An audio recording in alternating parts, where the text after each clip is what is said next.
Are you trying to run your Facebook ads and they keep getting rejected before you even begin? It happens. In this training, we're going to show you some of the most common reasons for an ad rejection. Are you ready to learn? Let's cue that intro.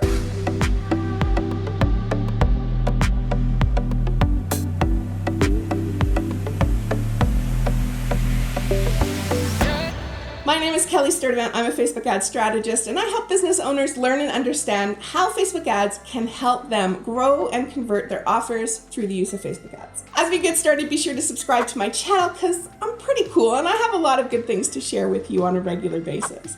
Like this video and comment below. Have you had an ad rejected before and you don't understand why? Now, there's 5 big reasons why an ad may be rejected. The first one is you're working in a prohibited industry. Now, these are industries such as firearms, drugs, cryptocurrency, multi-level marketing or MLMs, and tobacco industries. These ads are not allowed on Facebook, and this will cause your ads to not only be rejected, but numerous attempts of trying to get them through will actually have your business managers disabled completely. So if you are in these industries, unfortunately, you will have a really hard time being able to sell through Facebook ads. The next one is restricted industries. Now, this is different than prohibited because you can actually run ads to these industries, but there are some restrictions involved in that.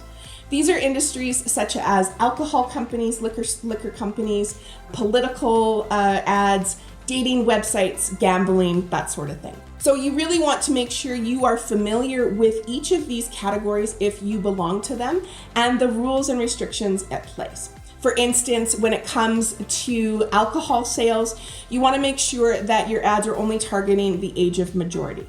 And just so you are aware too, if you mention alcohol in any of your ad copy, that is also part of that restriction, and you need to make sure your ads are compliant with the age limit. The number 3 reason your ads could be rejected is you're going against the community standards. Now, this goes without showing. You can't promote violence. You cannot promote anything in unsafe ways, and you can't promote someone else's intellectual properties, and this includes trademarks and copyright material. So really familiarize yourself not only with what you're saying in your ads, but the imagery you're using. If you are using stock photography, just make sure that you understand the limitations that you have around those images.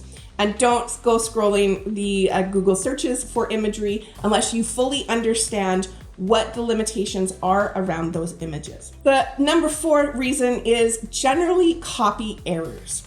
This is probably the most common reason for ads to be rejected. And it includes the biggest one, which is personal attributes.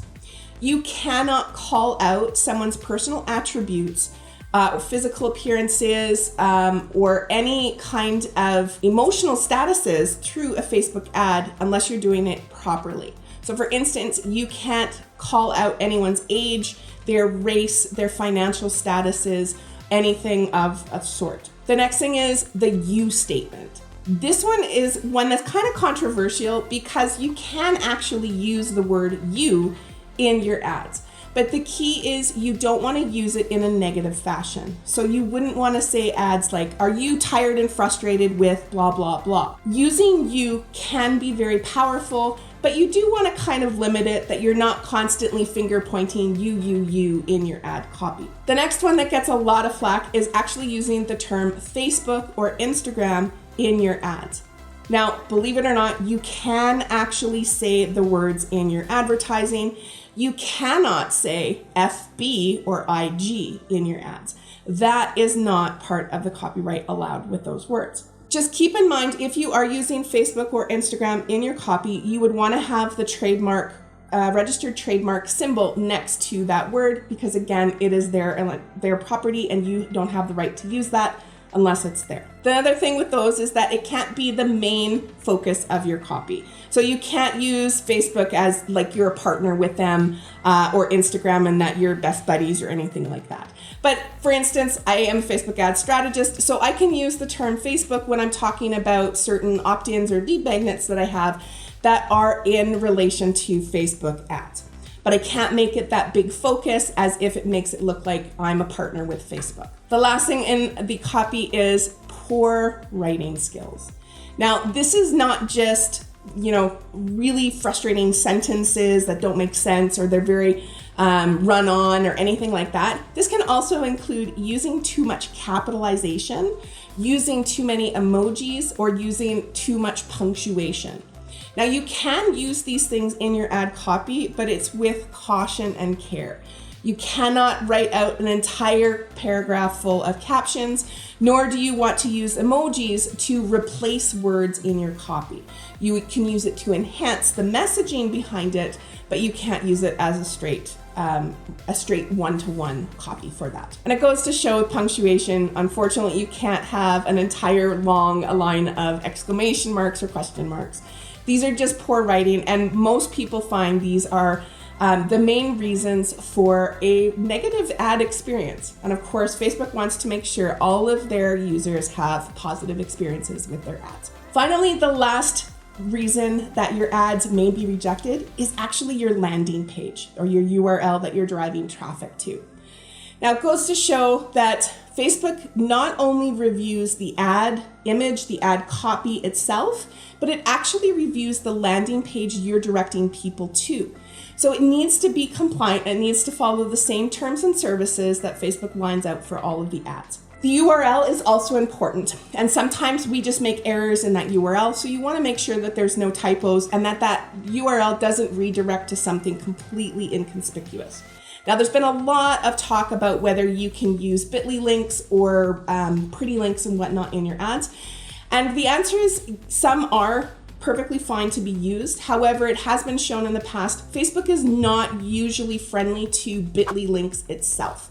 But if you had a pretty link created on your website that directed to a third-party platform such as ClickFunnels or Kartra, those generally are acceptable and you don't have any issues with them. And finally, the last one in there is your business information has to be contained on that URL. This means your legit business name, your address, all of the correct stuff that needs to prove that you are in fact a legitimate business and that this website is legitimate. And goes to show, as we've talked previous, you cannot use before and after imagery. This includes anything in the health and wellness space. It also includes things like skincare, aesthetics, and anything that would enhance that negative experience that people may have or point out those personal attributes that we can't do. It's important to make sure you understand all of Facebook's terms and services before you start running a single ad in your ad account. There's nothing worse than finding out after the fact that you've made a policy violation and you've lost the ability to advertise for your business. So ensure you give that a good read through before you begin. Follow the Facebook Ads Blueprint course, which is a free course Facebook puts on, and you can access it in as little as an hour. Below this video is a bunch of resources to help you along your journey to understanding Facebook ads. Be sure to subscribe to my channel, and we'll see you on the next training. Take care. No. Be sure to... Why am I having trouble?